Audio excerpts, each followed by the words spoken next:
We are so excited to introduce prop progress charts for the 2026-2027 NFL season. The Props.Cash bar graph revolutionized player prop research, but it has one critical fault. It's one-dimensional. Looking at these bar graphs only tells you one part of the story. What led the player to have that performance? What happened minute by minute for the result to end the way it did?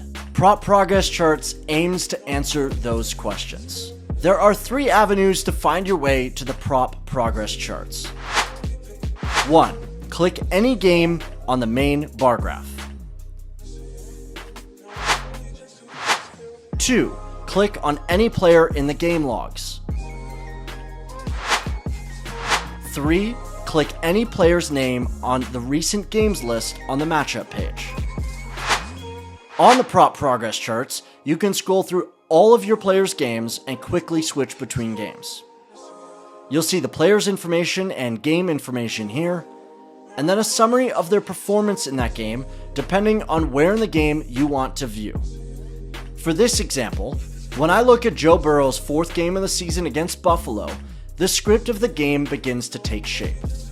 He had a slightly better first half than his season average, a below average third quarter, and then really tacked on a lot of passing yards late in the fourth.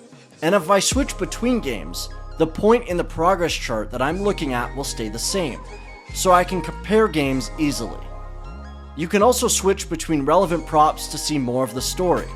Remember Burrow's bad third quarter? He barely threw the ball in the third, which means Buffalo had the ball most of the quarter, or the Bengals ran it when they were on the field. In addition to your own analysis of the chart, all of the prop progress charts get summarized by this insight here.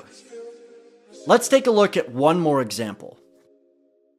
Saquon Barkley had a very quiet first quarter against Washington last season. By halftime, he managed to get back to his season average, but he had better sweating by the end of the third quarter before exploding to close out the game. If we switch over to carries, we see that he was basically average through the first three quarters before they turned to him a lot in the fourth with a lot more volume. The core idea of this new feature is simple. The bar graph shows you a result. We want you to be able to see how the story of the game played out, so you can better visualize a player's performance game in and game out. And that's Prop Progress Charts on Props.Cash for the 26-27 NFL season.